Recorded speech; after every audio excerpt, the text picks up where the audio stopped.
If you saw my last video about the chicken food forest tunnel, thank you. That video reached more people than I ever expected. And today I want to give an update on how it's going, what's working, and what I do a little bit differently, and just share what it's like seeing the chickens enjoy this new space. It's been amazing watching the chickens graze under the overgrown tunnel area. They're eating all the bugs, pecking at the greenery, and staying so busy. The crimson clover that I planted earlier has already flowered and dropped its seeds.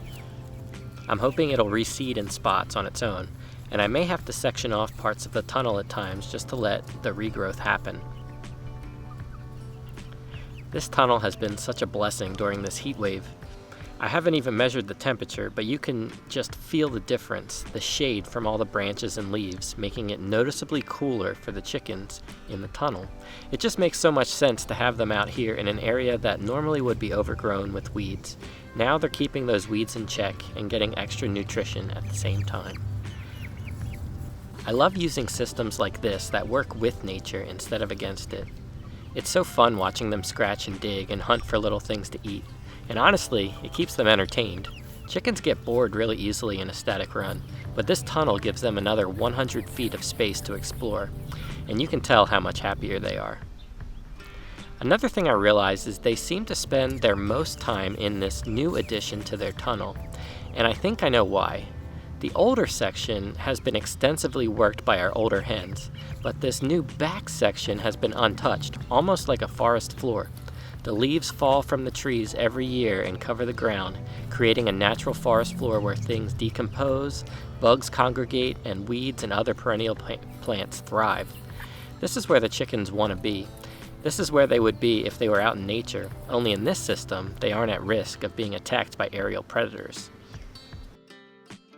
Funny how I can only see them by where everything is moving. They're in chicken heaven right now. Now, I have to tell you what happened on day 2 of them exploring the tunnels after recording that last video.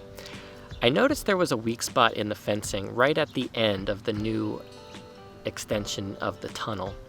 And yep, you guessed it, all of the chicks found it and escaped right through. I spent the rest of that day climbing through brambles, raspberry canes, and poison ivy, trying to herd them back in. It wasn't fun, and trust me, it's a good thing I wasn't filming because you would have heard a lot of words that needed bleeping. But I patched that section up, and now they seem to know their boundaries. And hopefully they learned their lesson, because I didn't enjoy that experience.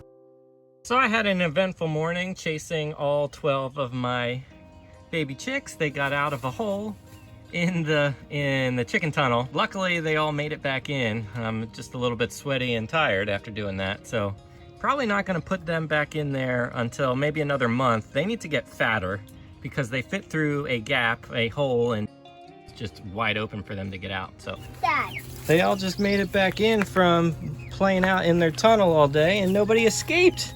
This is good. Good girls. Hopefully all girls and no roosters. Yeah, maybe this one's a rooster. Don't know.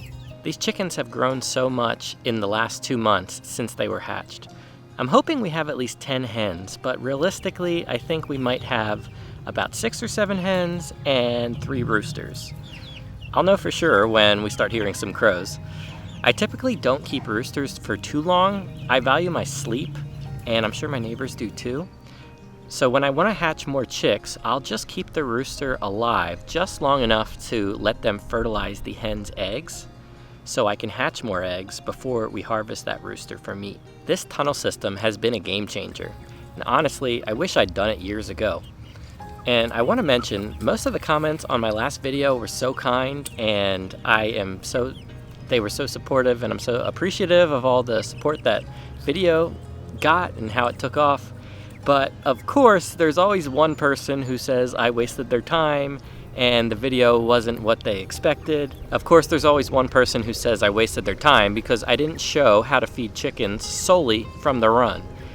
But here's the thing, this tunnel is just one part of a larger system that I am still putting together, and I'm still working on it, and I'm building something here, and I'm not fully self-sufficient yet with my chickens and the chicken feed, but I'm working towards developing a system that I believe will feed my chickens all year long.